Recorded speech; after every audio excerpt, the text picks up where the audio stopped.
Sure. Thank you, Alberto. Buenas tardes. That's the extent of my Spanish. So thank you for bearing with me and listening to an English presentation. I feel very embarrassed. I was pleased to see that Ricard Alonso's presentation on the screen was at least in English, so you're warmed up. Thank you, Alberto. Thank you, Aurelio, for hosting us here at the Heroes Club. It's fantastic to be back here for a second year. Wonderful to see how the club is moving on. As Alberto says, I'm Matt Thomson. I'm the MD of the News Market. We are part of a bigger agency, which is called Definition 6. We're a global business. We specialize in producing video content and distributing it to the media. We started off our business at the Sydney Olympics, and there was that grand day when Kathy Freeman won the 400-meter hurdle, and we've been developing the business ever since. So today's whole meeting is about sport and how brands can use sport as a vehicle to share their brand values with stakeholders. And what we've seen from a lot of the presentations, that much I have understood, is that it is increasingly brand storytelling which is much more effective than purely logos. So just a little bit on our credentials to talk to this topic. So when we started the business, our first product was a web portal where brands could publish their stories and then make that video content available to the media.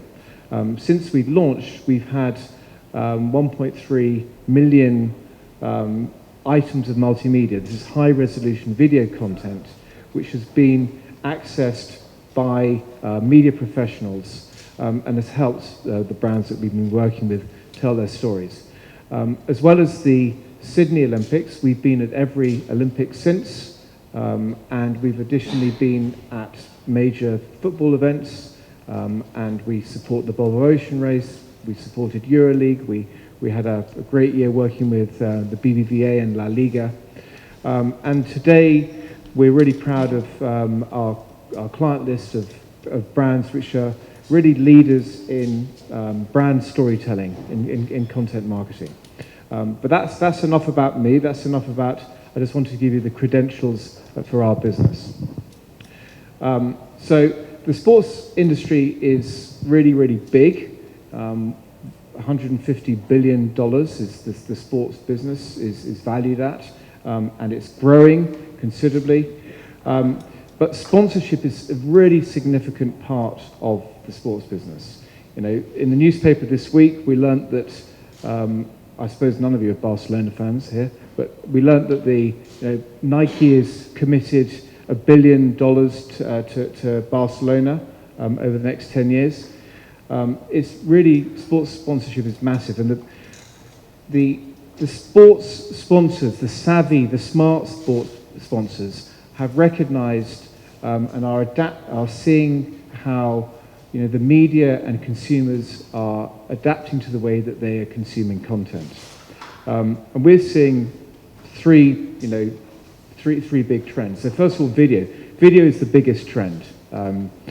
No longer, television may be dying, appointment to view television is dying, but online video is growing exponentially. Big media networks like the New York Times, like Bill's publications, they're all making a ton of new revenue from their digital properties, from online video. Video is now accounting for more than 50% of mobile traffic.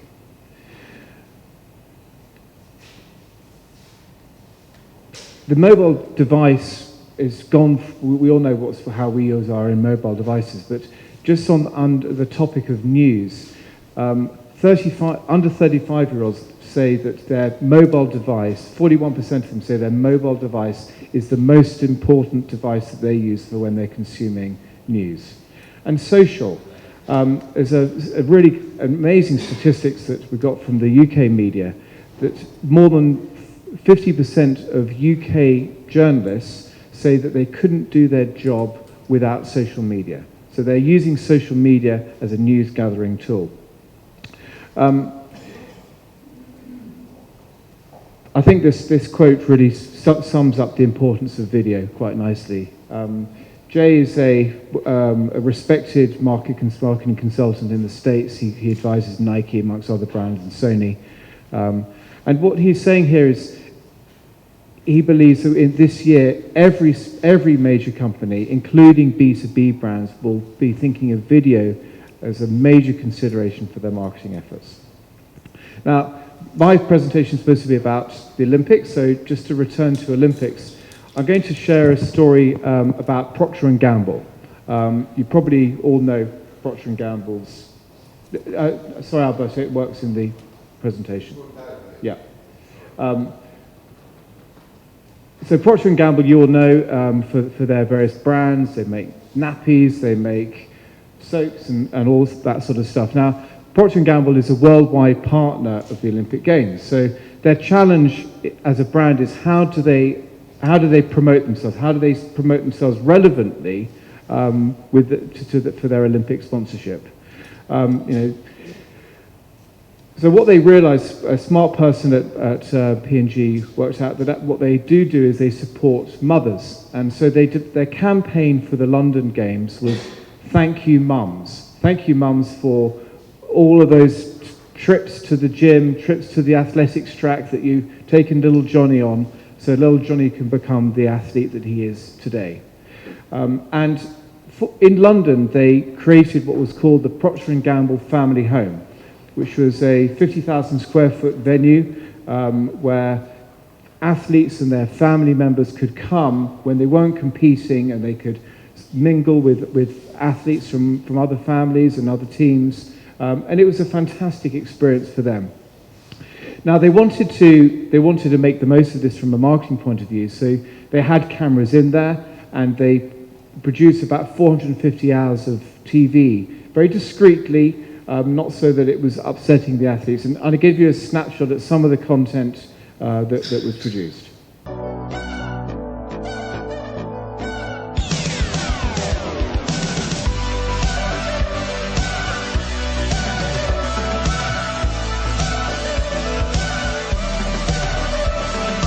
Tonight is when we open the family home.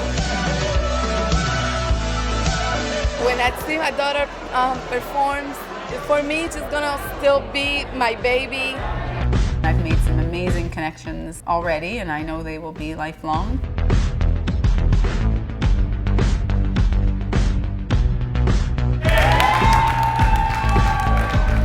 It's a tribute to all the moms out there. I think we're having a party. I can't take this question seriously. Procter & Gamble's been spoiling the mom. Procter & Gamble done a wonderful job for us already in London. We want to bring our brands, our iconic, superior, high-performance brands to people all around the world. P&G are just really throwing themselves at it and being part of it, really showing support. It's not jumping in at the top end, it's saying come in, get involved and inspire some people to join in. Really experience superior brand building. There's a big business reason to do this. What's good for moms is good for business. We have chosen to use the voice of the Olympic Games to thank moms everywhere in the world. Поэтому это очень приятно. I just think it's a really nice campaign. I think anything that celebrates motherhood is a good thing. It's gonna make me cry. Nie płacz, nie płaczę, no oczy mi się pocą.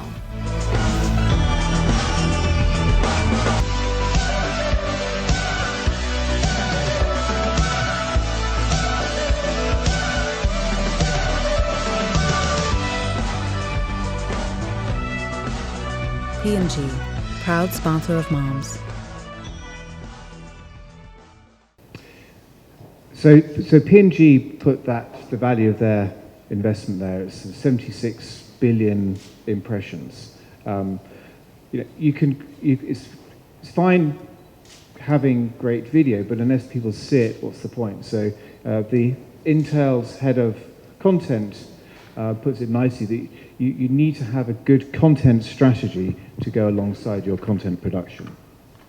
I'm going to take a few moments to talk about what we do at the news market and how that channel works with brands to tell their story. So this is the newsmarket.com. This is the website. It's in its 4th or 5th iteration since we launched it. It's very simple. Brands publish their content on the site. It tends to be video content, but more and more we're getting imagery as well.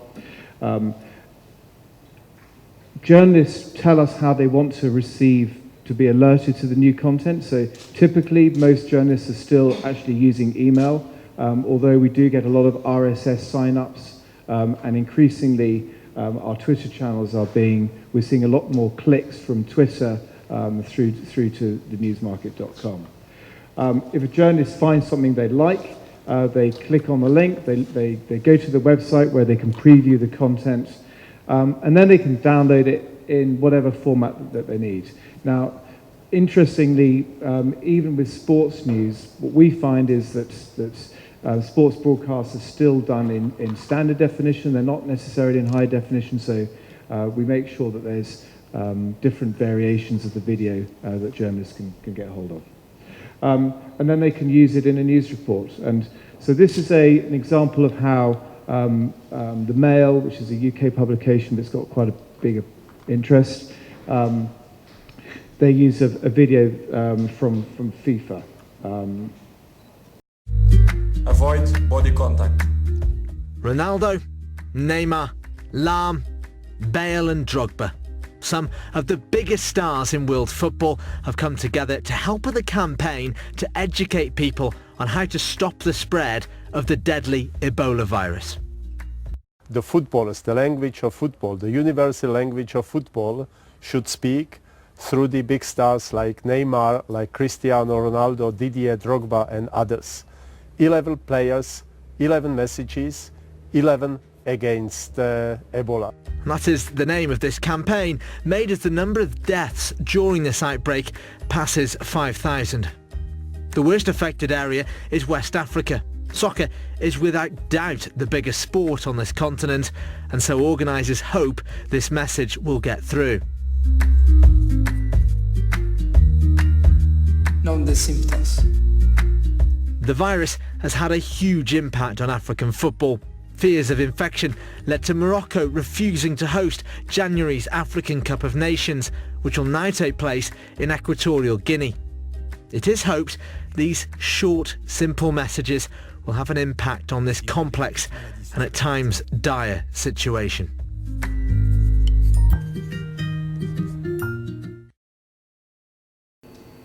So I won't go on. It's a long report, that, but it's an example of how if you put a piece of content out there, the media is going to use it.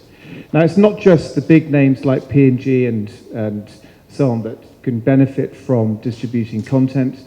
During the London Games, we had organisations which were really not at all related to the Games, like the Metropolitan Police were putting out stories because they were policing the event. They wanted to they wanted to make their content available, and it was of interest to the media. Now, when you came in, you may have seen there's a paper in the corner there, and please feel free to pick one up if you don't have one. At the beginning of the year, we did a survey with journalists and asked them the question about how do you want to interact with brands if you're looking for content from them. What we found is that journalists are increasingly turning to companies' websites to look for content. So more than two-thirds of journalists said that they're coming to an online newsroom at least once a week, and many said that they're coming a lot more. What are they looking for? Primarily, they're looking for multimedia. So they're looking for imagery, they're looking for videos, the two top things that they're looking for. And they don't just want to embed it or share it, they want to download the content in super high resolution. so that they can then use it within their own reporting, use it within their editorial production environment. And they want to be able to do all of this when they're on the move. 50% said that they wanted to be able to access an online newsroom when they're on the move. Really ties to the whole media mobile changes that we've been seeing. I'm going to show you how Adidas has activated their online newsroom to great success. So just before the World Cup in Brazil 2 years ago, they rebuilt their online newsroom to make it completely mobile optimized. They had a team of people in what they call the Adidas Posto in Rio, which was producing a huge amount of content, which they put out. One of their channels was what they call the Adidas Newsstream. And it had a fantastic result. The content was super popular and is a contributing factor to Adidas being recognized as the most talked about brand at the World Cup. The Newsstream, the Adidas Newsstream, exists in 18 different country versions of it. There's a ton of ways that the country PR guys can showcase different pieces of content. One of the really nice things that the Newsstream can do is, if you're Adidas Brazil, you can find a story from Adidas Spain and pull it over into your site and just re-tag it with a different metadata to match your audience. The Men's World Cup worked really well, and then the Adidas Canada were the most recent country to come on board to the Newsstream, and they launched their site just before the Women's World Cup in Canada last year. It's not just big brands that, it's not just football and world athletics that works. Antonio's presentation, I didn't know what you were saying, but the imagery was amazing, and all the new breed of sports, the sports entertainment that we're seeing is really demonstrates the value of creativity. Volvo Ocean Race, based in Alicante for the last 2 races, has been, I think, one of the pioneers in the concept of creating branded content. It originally was owned by the Whitbread, the beer business. Volvo's run it for many years now, and since the race started, they've always had the protagonists, the sailors, produce content for media distribution, and it's super successful as a result. I'm going to leave you with stealing your picture. We've all been on the clip art sites. I'm going to leave you with four steps for success. So if you've got a sponsorship and you don't feel you're activating it at the moment sufficiently, number one, create video content. Don't just think about stills. Don't think about text. Think about video. It's really super easy to do. Make sure that you've got a place where you can curate that content. But remember that stat I shared with you, and you can look at it in that white paper. Journalists want to be able to download in high resolution. So it's no good just having YouTube videos on your website. You need to offer up high resolution downloads to the media. Distribute it. Have a distribution channel. There's a gazillion ways of doing distribution technically, but don't forget to amplify that distribution with one-on-one activity. So thank you very much for your time. It's been a pleasure to be here. If you have any questions, I'm great now, or you can contact me on these details.